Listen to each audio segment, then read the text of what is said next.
దేవునికి మహిమ కలుగును గాక. చాలా సంతోషం. చక్కని సాక్ష్యం, వాక్యం. ఇంకో చెల్లి గారి సాక్ష్యం విన్నాం. కృతజ్ఞత కూటం అంటే సాక్ష్యమే ప్రధానం.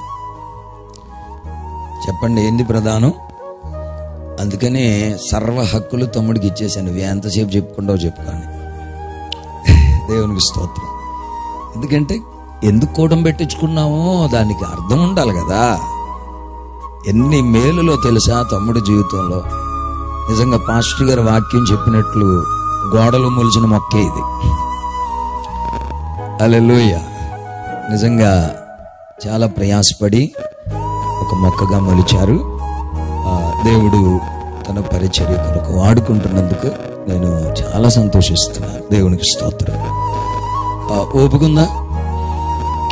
చలి, మంచు. నేను సరిగ్గా 9:30కి ముగిస్తాను. 17 నిమిషాలు ఉంది. ఒక 2 నిమిషాలు అలాగే కూర్చొని 2 చేతులు పైకెత్తి యేసయ్యా స్తోత్రం 10 సార్లు అనండి. చిన్న ఆలాపన. హల్లెలూయా, హల్లెలూయా.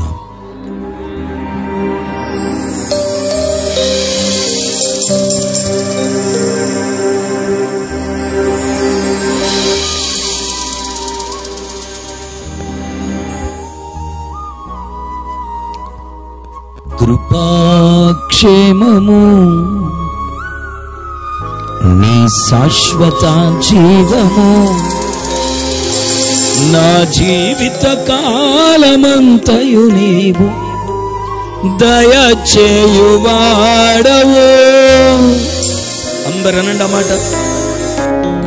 కృపాక్షేమము నీ శాశ్వత జీవము నా జీవిత కాలమంతయు నీవు దయచేయువాడవు. మహోన్నతమైన నీ ఉపకారములు తలంచుచు అనుక్షణము పరవశించనా నీ కృపలోనే పరవశించ. చప్పట్లు కొడు, కళ్ళు మూసుకుని అస్సలు కళ్ళు తెరవకండి. నీ కృపలోనే నా ప్రతి ప్రార్థనకు నీవిచ్చిన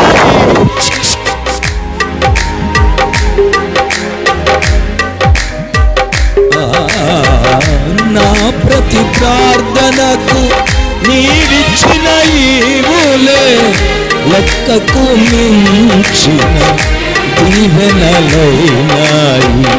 అడుగులు తడబడక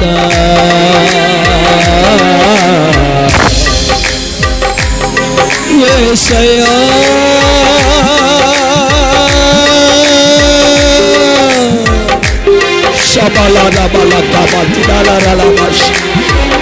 అడుగులు తడబడక నిలిపినది నీ దివ్యవాక్యమే. కడలిని మించిన విశ్వాసమునిచ్చి విజయము చేకూర్చే నీ వాక్యమే మకరంగమై బలపరచెను నన్ను. నా యేసయ్య స్తుతి పాత్రుడా ఆరాధనని. చప్పట్లు కొడుతాము. బలపరచెను నన్ను ఆరాధ్యుడా స్తుతి పాత్రుడా ఆరాధన నీకే.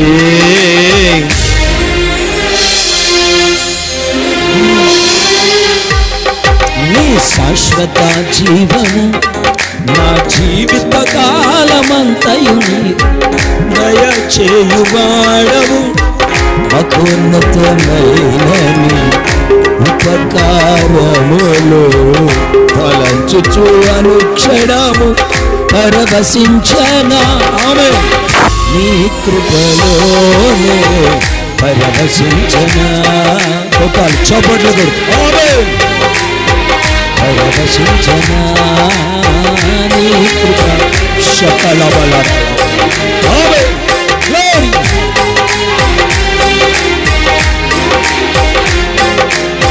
నీ కృపలో నీ వాక్యమే మకరంగమై బలపరచెను. స్తుతి పాత్రుడా, నీ వాక్యమే మకరందమై బలపరచెను నన్ను. నా యేసయ్యా స్తుతి పాత్రుడా, ఆరాధన నీకే.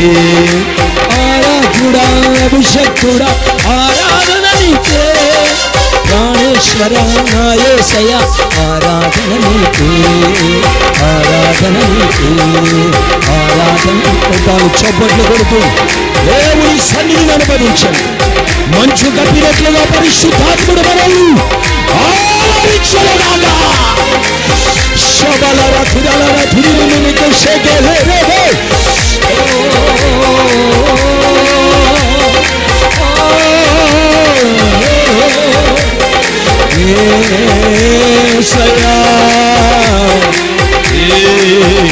యేసయ్యా మహోన్నతమైనది ఉపకారములు తలంచుచు అనుక్షణము పరవశించనా.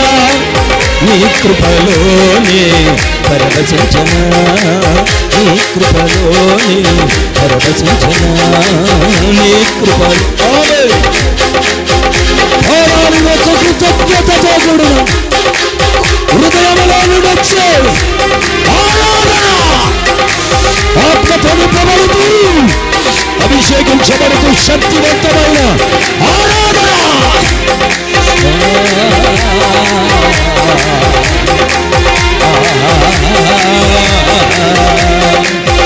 యేసయ్యా యేసయ్యా యేసయ్యా షేకెరే. యేసయ్యా యేసయ్యా యేసయ్యా యేసయ్యా యేసయ్యా యేసయ్యా యేసయ్యా యేసయ్యా యేసయ్యా. గట్టిగా చప్పట్లు కొట్టు, గట్టిగా చప్పట్లు కొట్టు. నువ్వు చేస్తున్న మేలులకై ఎన్నో ప్రమాదాలు, మోసాలు, గాయాలు, వీటన్నిటిలో నుండి మమ్మల్ని సేవలను, సంఘాలు తప్పిస్తూ కాపాడుతున్నందుకు స్తోత్రమయ్యా. మకోన్నతమైన నీ ఉపకారములు తలంచుచు అనుక్షణము పరవశించనా. నీ కృపలోనే పరవశించనా. నీ కృపలోనే.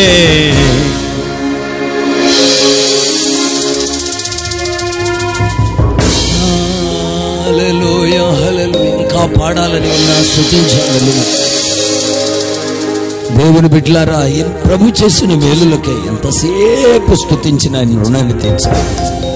ఒక్కసారి రెండు చేతులు పైకెత్తి గుడ్డె లోతుల్లో నుండి యేసయ్యా స్తోత్రం చెప్పండి. యేసయ్యా స్తోత్రం, యేసయ్యా స్తోత్రం.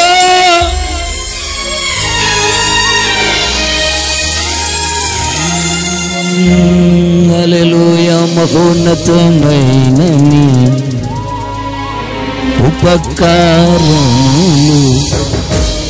తలంచుచు అనుక్షణము పరవశించనా. నీ కృపలోనే పరవశించనా. నీ కృపలోనే.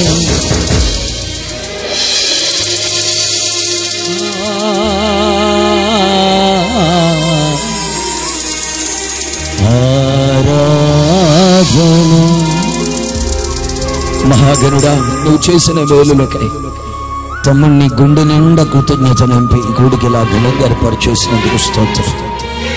విజయవాడ పట్టణం నుంచి సేవకుని తోడుకొచ్చారు. అక్కడక్కడ నుంచి మా బిడ్డలందరినీ తోడుకొచ్చారు.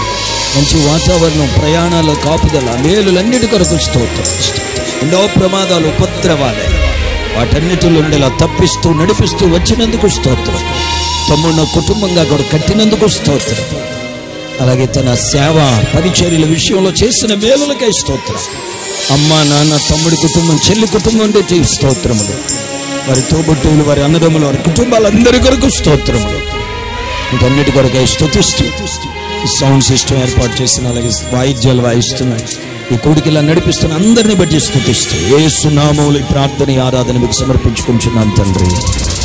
ప్రభు తన వాక్యం ద్వారా మనతో మాట్లాడును గాక. మనల్ని మిగిలిన సమయం దీవెనకరంగా మార్చున్నట్లు సారి గట్టిగా చప్పట్లు కొడుతూ స్తోత్రం స్తోత్రం. హల్లెలూయా,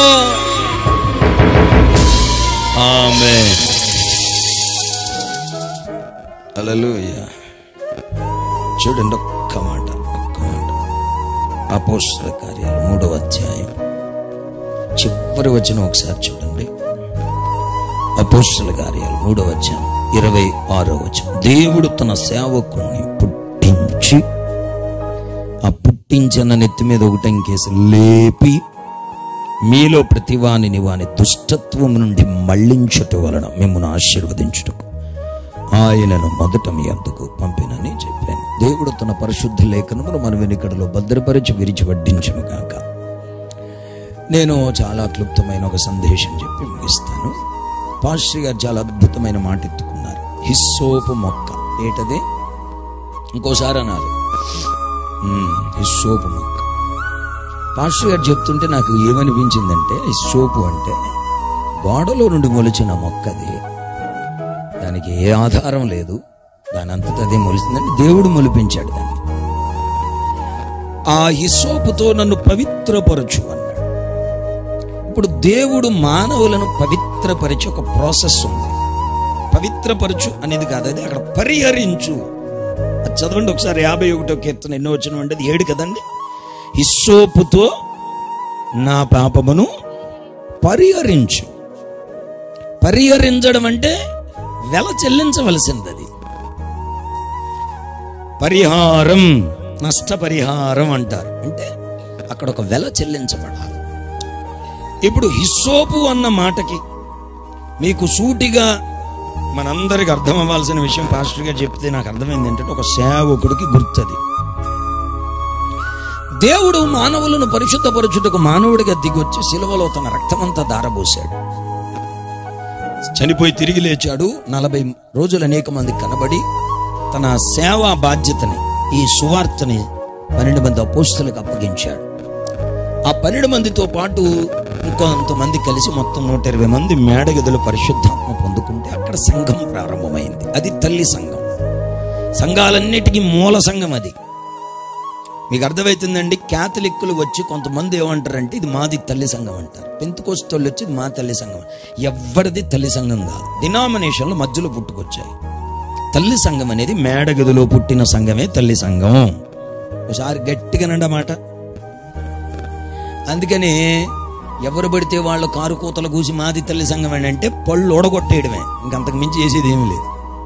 అలాగని దవడ మీద కొట్టారు కానీ పళ్ళు ఓడగొట్టడం అంటే వాక్యం చెప్పాలి, సత్యం చెప్పాలని అర్థం. దేవునికి స్తోత్రం. తల్లి సంఘం అంటే అది. అక్కడి నుంచి పుట్టుకొచ్చాయి. ఆ మాటకు వస్తే సంఘం అని దేన్ని అనాలంటే పరిశుద్ధాత్మ నింపుదల ఉండి ఆత్మ నడిపింపు ఉంటేనే అది సంఘం అవుతుంది. పరిశుద్ధాత్మకు ఎవరు వ్యతిరేకంగా మాట్లాడినా, ఆత్మ నింపుదలను ఎవరు ఒప్పుకోకపోయినా ఆ సంఘంలో ఎవరు ఉండాల్సిన పని లేదు. ఆ సంఘం కాదది. ఎందుకంటే సంఘం కట్టేది పరిశుద్ధాత్ముడు. 2 గిటకలు అనుకోండి, సిమెంట్ వేస్తే అతుక్కుపోతాయి. అర్థమవుతుందండి. ఒక కుటుంబం అనుకోండి, భార్యాభర్త బంధం, అది రకరకాల కోణాల్లో వారిని కలుపుతారు. సంఘం అనేది యేసయ్య శరీరంలా మారాలి. దానికి పరిశుద్ధాత్ముడే దిగి రావాలి. రకరకాల మనస్తత్వాలు కలిగిన వారు ఒక్క క్రీస్తుకి శరీర అవయవాలుగా మారాలి. అందుకని అప్పుడు కట్టబడినటువంటి సంఘం అక్కడి నుంచి ప్రారంభమై ఆ సేవ విస్తరించబడుతూ ఆ పరిచర్య తన సేవకుల ద్వారా, తన శిష్యుల ద్వారా దేవుడు నడిపిస్తూ వచ్చారు. దేవునికి మహిమ కలుగును గాక. హల్లెలూయా. ఆ పరిచర్య శిష్యులకు అప్పగించి ఆయన చేసిన ఆ కార్యం అదేంటంటే దుష్టత్వం నుంచి మళ్లించడం. ఒకసారి గట్టిగానండి ఆ మాట. అంతే.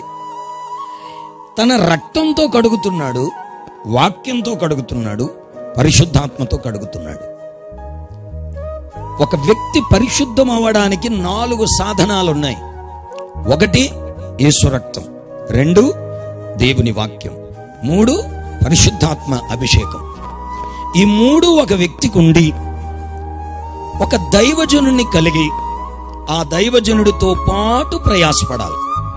ఈ నాలుగు ఎప్పుడైతే ఉంటాయో ఆ వ్యక్తి మాత్రమే పాప పరిహారాన్ని పొందుకుని పవిత్రుడవుతాడు, సంపూర్ణుడవుతాడు. ఈ నాలుగిటిలో ఏ ఒక్కటి లేకపోయినా నువ్వు నీ భక్తి, నీ జీవితం రేపు నరకంలో ఏపుడవ్వక తప్పదు. అందుకని తమ్ముడు సీయోను రాజుని దేవుడు ఏర్పరచుకుని యెష్యానంలో ఉన్న ఈ గోడలో నుండి ఒక మొలకలా మొలిపించి ఒక హిస్సోపు మొక్కలా ఏర్పరచుకుని ఒక సేవకునిగా దేవుడు తయారు చేశాడు. తన ద్వారా కొంతమందిని దుష్టత్వం నుంచి మళ్లించి, తాగుడు నుండి మళ్లించి, వ్యభిచారం నుండి మళ్లించి, అలవాట్ల నుంచి మళ్లించి, విగ్రహారాధన నుంచి మళ్లించి, దేవుడు కాని దాని నుండి మళ్లించి, భక్తి కాని దాని నుండి మళ్లించి, మీకు అర్థమవుతుందా, అసత్యం నుంచి మళ్లించి, అబద్ధ బోధల నుంచి మళ్లించి, వీటన్నిటి నుంచి మళ్లించి ఆశీర్వదించాలి అనేది ఒక సేవకుని దేవుడు పుట్టించిన ఉద్దేశం. ఆశీర్వాదం అంటే మేడలు మిద్దెలు అనుకుంటారు. మేడలు మిద్దెలు కాదు ఆశీర్వాదం. ఆశీర్వాదం అంటే ఒక వ్యక్తికి దేవుడితో ఉన్న బంధమే ఆశీర్వాదం. చెట్టు బతుకుందంటానే గుర్తేంటి? అది భూమిలో నాటపడి ఉంది, భూమిలో ఉన్న సారాన్ని అనుభవించి అది జీవంతో ఉంది. అందుకని ఇది ఎదుగుతుంది, ఫలిస్తుంది, కొమ్మల రెమ్మలతో వెరబోస్తుంది. అది బతుకుంది, అది లోపల ఉంది. ఒక వ్యక్తి ఎప్పుడు కూడా దేవునిలో ఉండి ఆ వ్యక్తి దేవునితో ఉన్న బంధాన్ని కాపాడుకోవడమే ఆశీర్వాదం.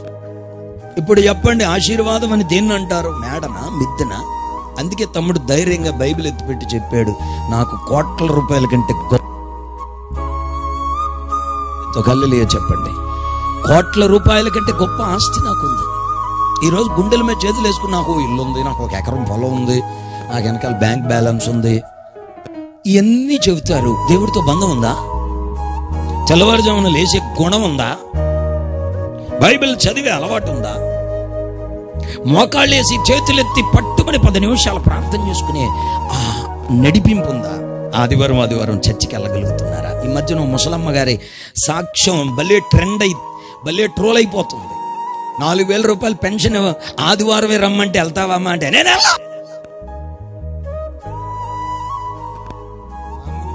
ఆగిపోతుంది. ఈ ఫోన్ కూడా మైక్ కూడా కాలిపోతుంది. దేవుడికి స్తోత్రం. అంత పవర్ఫుల్ సాక్ష్యం అది. మరి ఆదివారం మందిరానికి వెళ్ళడం, కుదురుగా కూర్చొని వాక్యం నేర్చుకోవడం, దేవుని సన్నిధిలో చక్కగా భక్తి చేయటం, కుటుంబ ప్రార్థన చేసుకో, ఇది కదండి దేవుడితో బంధం. ఇదండి ఆశీర్వాదం అంటే. ఇదేమీ లేకుండా నాకు ఎకరాల పొలం ఉంది, చెరువులు ఉన్నాయి, భూములు ఉన్నాయి, పొలాలు ఉన్నాయి, ఆస్తులు ఉన్నాయి, ఉద్యోగం ఉంది, నా కుటుంబానికి ఏమి డోకా లేదనుకుని నీవు డోకా లేకుండా చేసుకుంటే, అమలాపురంలో కరోనా టైంలో ఒక హాస్పిటల్లో ఒక డాక్టర్ గారు భార్య పిల్లలు, అమెరికాలో ఉన్న ఒక అబ్బాయి తప్ప మొత్తం అందరూ ఆత్మహత్య చేసుకుని చచ్చిపోయారు. కోట్లు ఉన్నాయి, కుదురులేదు, మనిషికి నెమ్మది లేదు. ఎందుకనంటే దేవునితో బంధం లేకపోతే మనిషికి కుదురుండదు. అందుకని విస్తరించి వాక్యం చెప్పే సమయం లేదు.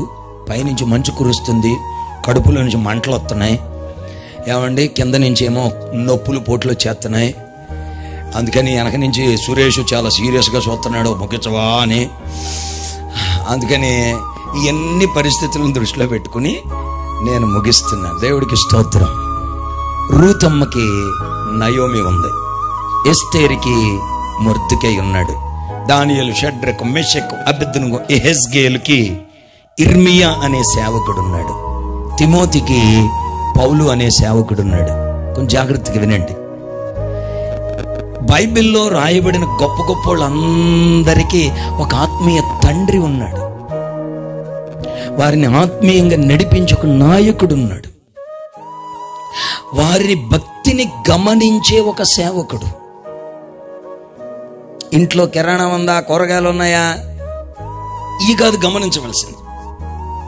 నీ భక్తిని గమనించే సేవకుడు కావాలి.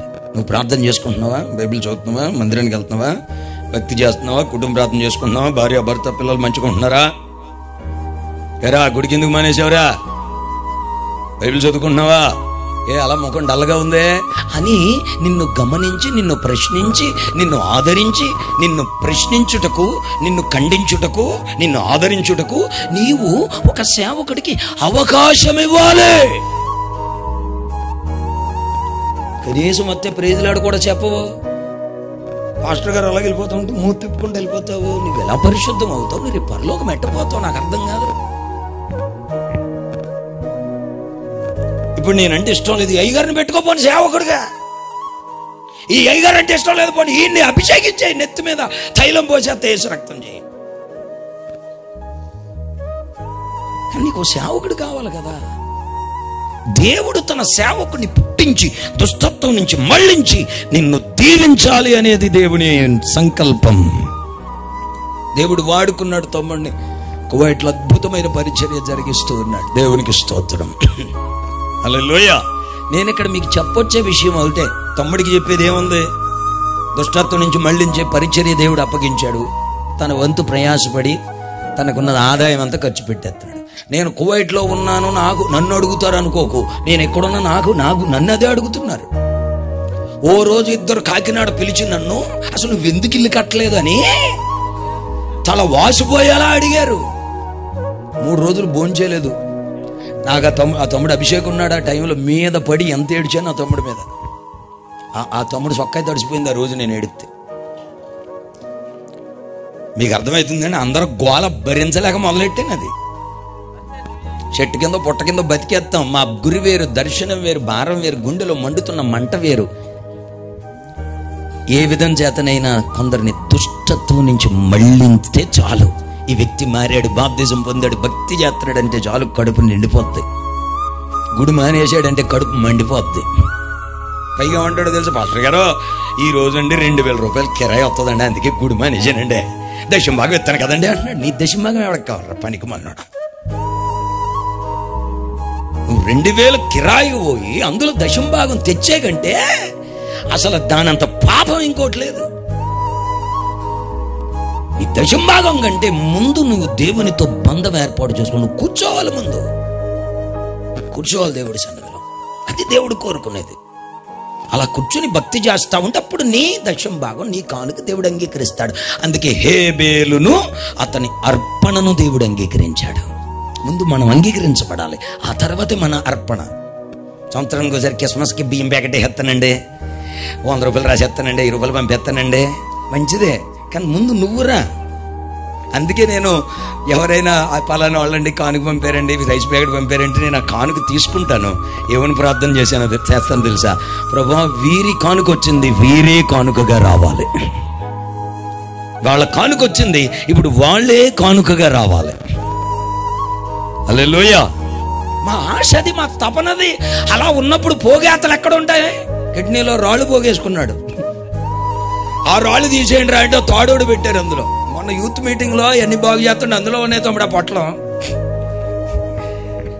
మొన్న పడేసాం మన యూత్ మీటింగ్ లో, పొంగల్ హాలిడేస్ లో తీసుకెళ్ళి అవతల పడేసాం. దాన్ని స్టేజ్ పక్కన ఎందులో మూట కట్టేసి ఉన్నాయి అక్కడ. దేవుడికి స్తోత్రం. ఏమన్నా ఇంత పొడుగుంది తాడది, అందులో పెట్టేసి కుట్టేశారు. రాళ్ళు ఇన్ని గుప్పుడు రాళ్ళు ఉన్నాయి. ఇంతంత రాయింది ఒకటి. నన్ను కిడ్నీలో పాపం కువైట్ వెళ్ళి జాగ్రత్తగా పోగేసుకున్నాడు అయ్యగారు. దేవుని బిడ్డలారా, సేవకుడి భారం మీకు అర్థం అవ్వాలి. చాలా మంది దైవజనులు ఒకవేళ మీకు ఇబ్బందిగా ఉండొచ్చు. వారు చేసే సేవ నచ్చకపోవచ్చు, వారి విధానం నచ్చకపోవచ్చు, వారి పద్ధతి నచ్చకపోవచ్చు, వారి మాట తీరు నచ్చకపోవచ్చు. నేను కూడా చాలా మందికి నచ్చకపోవచ్చు. నచ్చకపోయినంత మాత్రాన సేవకుడిగా పక్కన సేవకుడిని తృణీకరించకూడదు. ఒకవేళ నేనంటే నీకు ఇష్టం లేకపోతే ఇంకొక మంచి సేవకుడు, నాకంటే మంచి సేవకుడు ఎవడైనా ఉన్నాడేం వెతుక్కో. హల్లెలూయా. సేవకులకు కూడా పోరాటాలు ఉంటాయి, శోధనలు ఉంటాయి, కష్టాలు ఉంటాయి, బాధ్యతలు ఉంటాయి. పాపం మా చెల్లమ్మ సత్యమ్మ, అన్నయ్య ఎల్లి ఎట్టుకొచ్చేవే అన్నయ్య అంది. అప్పుడు నేనన్నాను, అమ్మా కాసేపు పిల్లతో ఆడుకుని కాసేపు ఆడుకుని వచ్చానమ్మా అన్న. మరి ఇంకేం చెప్పను. మరి నేను 11ంటికి ఇక్కడ ఎక్కానండి, రామచంద్రపురం పోయి వాక్యం చెప్పాను. 3 అయ్యింది. అన్నం తిన్నాను, మళ్ళీ వెంటనే ఒక కూటం పెట్టాం. ఈ కూటం కోసం ఆ కూటాన్ని సాయంత్రానికి పెట్టాం, సువార్త కూటం. ఒక తల్లిగారు ప్రతి నెల ఆఖరిన సువార్త కూటం పెట్టుకుంటుంది అక్కడ. కనుక వేరే అవకాశం లేదు. రేపు ఎల్లుండి నేను ప్రార్థనలో ఉంటా, బయటికి రాను, కనుక ఈ పూటే పెట్టాలి. సాయంత్రం పెట్టేసా. 6:30 వరకు కూటం జరిపాను. 6:30కి నేను ఒక్కడనే డ్రైవింగ్ చేసుకోవాలి. ఎలా కొట్టుకొచ్చానో తెలియదు. 8:30 లోపు వస్తాను, కంగారు పడగలుగుతాండా.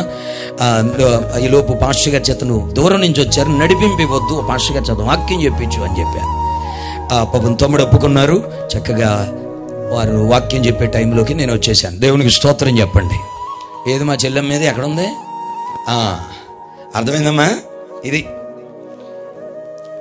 ఈవిడ వచ్చి అంటది, మా దీప్తమ్మా కాసేపు పిల్లతో ఆడుకుని వచ్చారా అంటది. అక్కడికి వెళ్ళి నేను చర్చి దగ్గర నుంచే వచ్చాను, లోపలికి వెళ్తే టైం అయిపోతుంది కదా.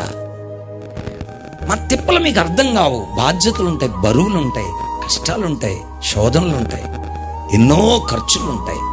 అన్నీ పక్కన పెట్టేసి మీరు వింటున్నారా?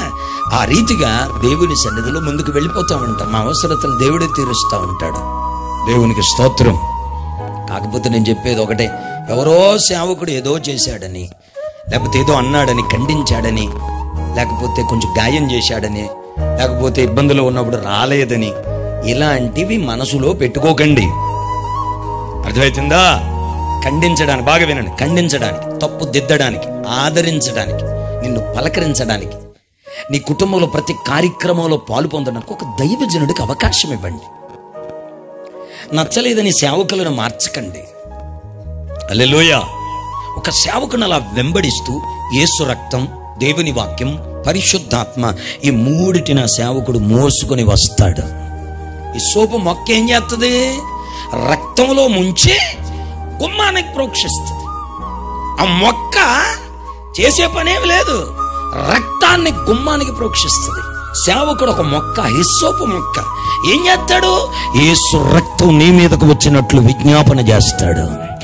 వాక్యము దేవుని సన్నిధిలో పొందుకొని నీకు ప్రకటిస్తాడు. పరిశుద్ధాత్మ నీ మీదకు వచ్చినట్లుగా హస్త నిక్షేపణం చేస్తాడు. ఏడుస్తాడు, ఆత్మ పొందుకోవాలందరని. హిస్సోపు కుంచె, హిస్సోపు మొక్క, ఆ రక్తాన్ని, ఆ వాక్యాన్ని, పరిశుద్ధాత్మను నీ యొద్దకు తీసుకొస్తాడు. అందుకని వాక్యం కావాలి, రక్తం కావాలి, పరిశుద్ధాత్మ కావాలి, నీకు ఒక హిస్సోపు మొక్క కావాలి. ధైర్యంగా చెప్పగలవన్నా, హిస్సోపు మొక్క. ప్రసాద్ అన్న, మీ పేరు పాస్టర్ గారు? సాల్మన్. నా హిస్సోపు మొక్క సాల్మన్ గారని. లైవ్లో వింటున్న కువైట్ భక్తులు, నా హిస్సోపు మొక్క సియోన్ పాస్టర్ గారు అని చెప్పగలరా? హల్లెలూయా. ఏదైనా బాధ కలిగింది అనుకోండి, పాస్టర్ గారు ఇబ్బంది ఖండించాడు అనుకోండి, వాక్యంలో ఖండించి మాట నా కోసమే చెప్పాడు. ఇవాళ నీ కోసం మరి పని కట్టుకుని చెప్తాం. మరి మాకు ఖాళీ నీ తలుపు సందులో దూరే నువ్వేం చేస్తున్నావు చూస్తాం. మరి ఎందుకు వచ్చిన మాట్లాడి అవన్నీ? ఒక సేవకుడు నీకు అవసరం. సేవకునికి విరోధంగా బతకొద్దు, సేవకుని మీద అలగొద్దు, ఎప్పటికీ అలగొద్దు. 4 మీద నీకు ఎప్పటికీ కోపం రాకూడదు, బాధ రాకూడదు, చేదు ఉండకూడదు. 1 పరలోకం మీద, 2 దేవుడి మీద, 3 వాక్యం మీద, 4 సంఘము సేవకుడి మీద నీకు ఎప్పటికీ చేదు గాని, బాధ గాని, కోపం గాని రాకూడదు. మనం ఉండబోయే చోట్ల ఈ పరలోకం, దేవుడు, వాక్యం, సేవకుడు, సంఘం. ఎవ్వరూ రాకపోతే సంఘం వచ్చి చక్కబడుతుంది.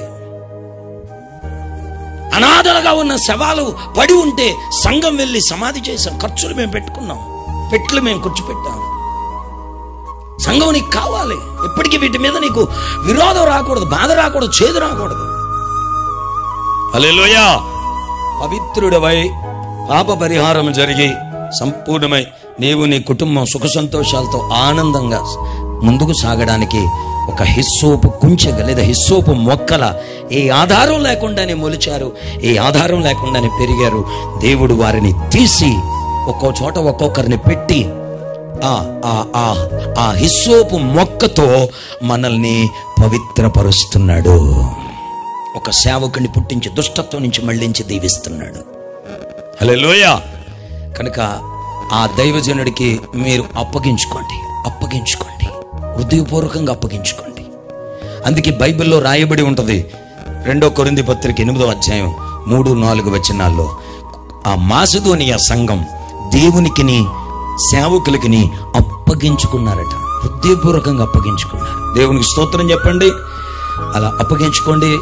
నిశ్చయముగా మీ భక్తి ప్రజ్వరిల్లుతూ ఉంటుంది.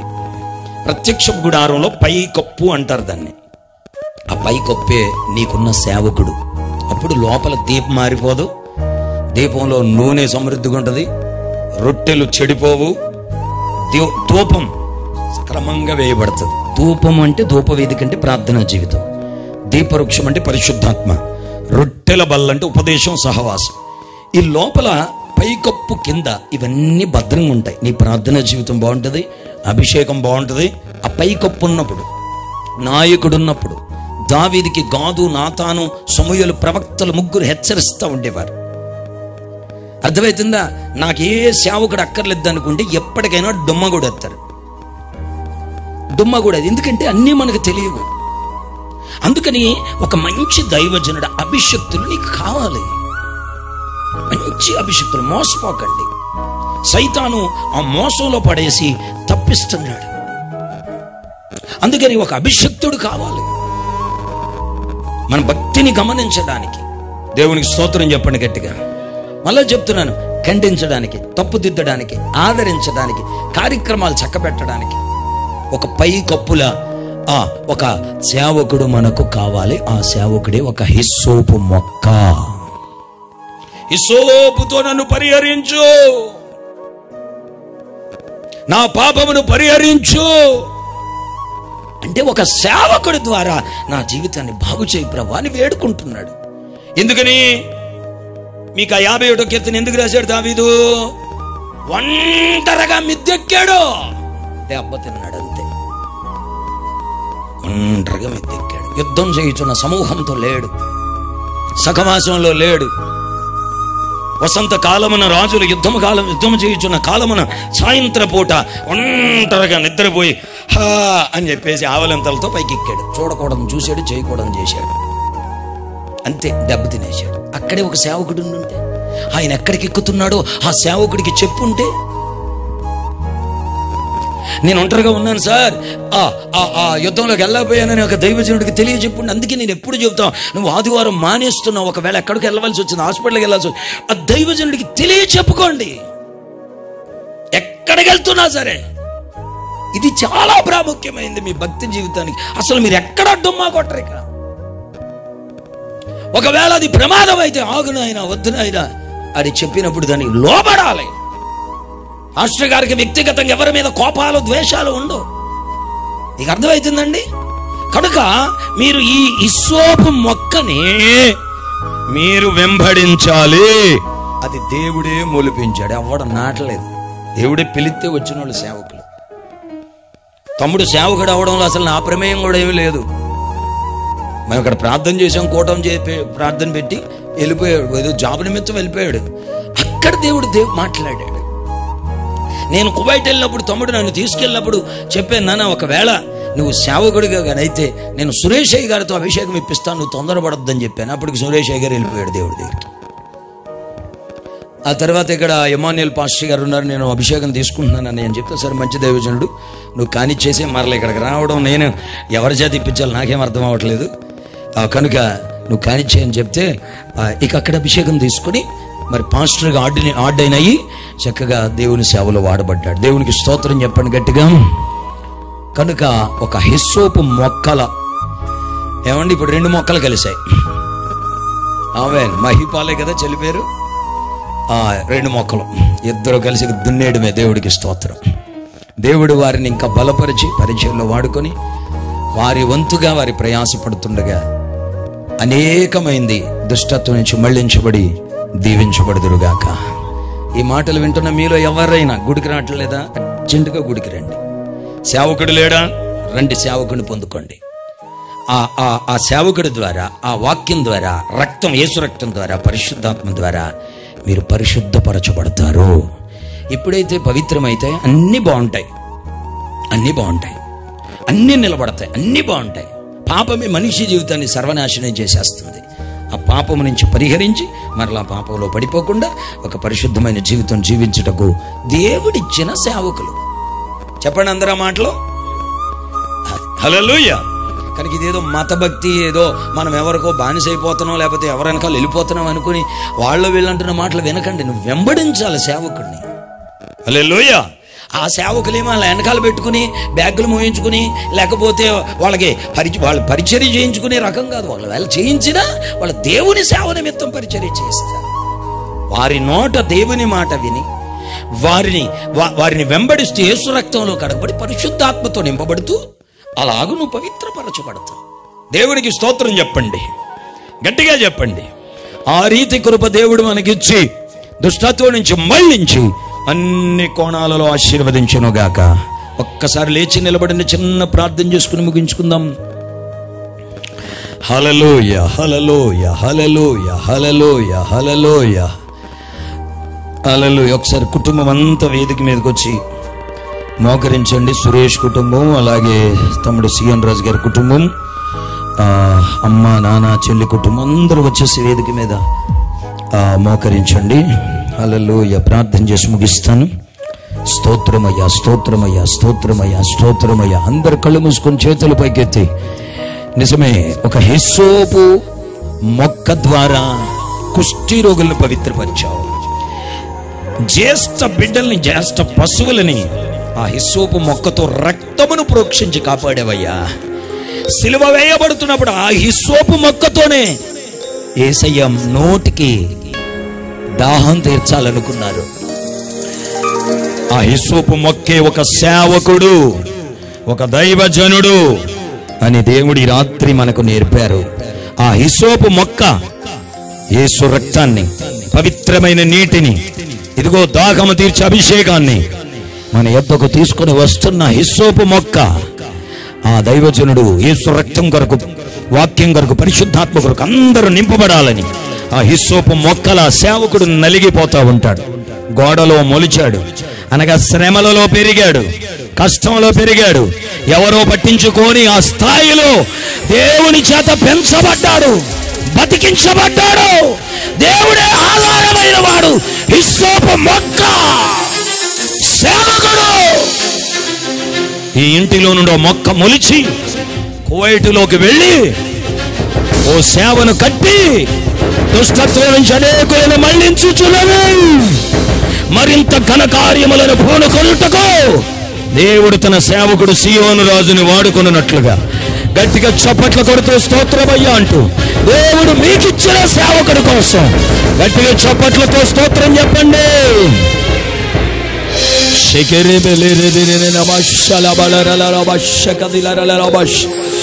హల్లెలూయా, హల్లెలూయా, హల్లెలూయా, హల్లెలూయా, హల్లెలూయా, హల్లెలూయా, హల్లెలూయా. మంద కాపరుల గుడారాలలో మైమరచితినే మమతను చూపిన నీలోనే గాలిని గద్దించి గాలి మేడలు కూల్చిన నీతో సియోను వాసమే నాకు మేలాహిను. హల్లెలూయా, హల్లెలూయా. ఒక మంచి నిర్ణయం తీసుకోండి. మంచి నిర్ణయం ఈ కూటం ద్వారా, ఈ కృతజ్ఞత కూటం ద్వారా ఇక్కడ ఈ మాటలు విన్నందరు, లైవ్ లో విన్నందరు ఇది మొదలుకొని యేసయ్యను నమ్ముకోవాలి. ఆయన సేవకుడిని కలిగి ఉండాలి. ఆయన మందిరానికి వెళ్ళాలి.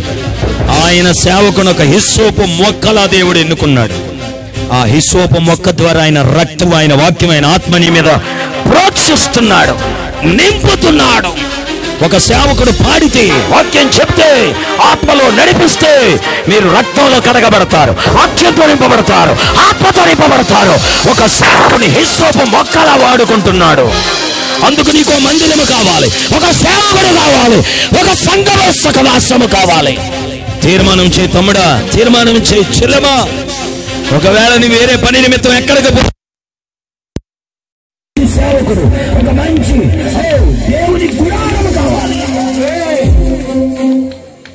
ఆ రీతిగా సమర్పించుకుని అప్పగించుకోగలిగితే నీ పాపమును ఆయన పరిహరించగలుగుతాడు. ఏ లోపం లేని సౌందర్యం కలగజేస్తాయి. రేపు ప్రభు కడబోర శబ్దంతో వచ్చినప్పుడు బోర శబ్దం విని ఆయన మహిమలోని ఎగరగలుగుతాం, సంపూర్ణమవ్వగలుగుతాం. ఎస్ ఎస్ ఎస్ ఎస్ హిస్సోపు మొక్కల పరిచర్య, హిస్సోపు మొక్కల సేవ.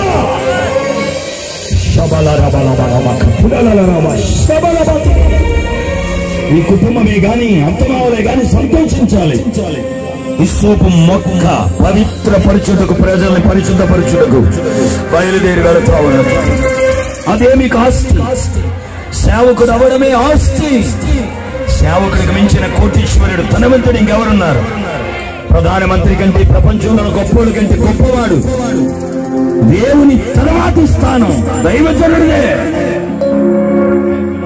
అంత గొప్ప సేవకుని ఇంట్లో పుట్టించాడంటే, ఒక హిస్సోపు మొక్కల ఈ గోడలో మొలిపించాడు అని అంటే, అంతకు మించిన ఘనమైన కార్యం ఇంకోటి లేదు.